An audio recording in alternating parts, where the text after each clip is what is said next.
There was a violent storm all evening, so I was forced to sleep with the windows closed.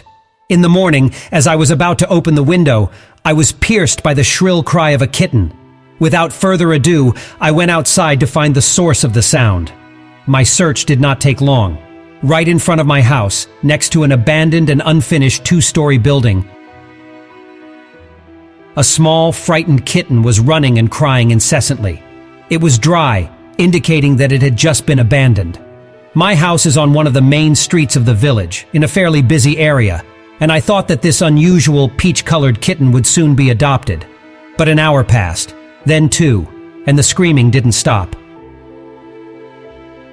The kitten didn't run away, but sat down in a clearing next to the road and kept calling for help. My husband came home for lunch. But as soon as I started talking about the kitten, he shook his head. "Don't start, please. We already have enough." And he was right. We already had 4 adult cats at home, 3 of them found on the street, plus a mestizo dachshund and a shelter dog tied up in the yard. But my heart couldn't remain indifferent. As soon as my husband left for work, I walked out the gate and stopped hearing the screams.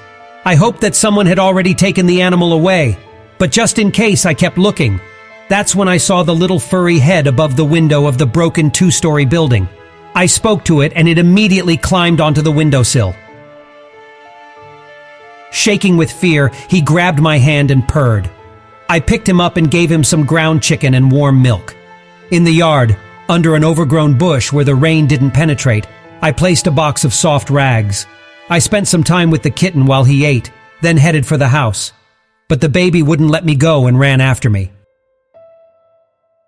That's when my daughter, our loving cat sitter, came to the rescue.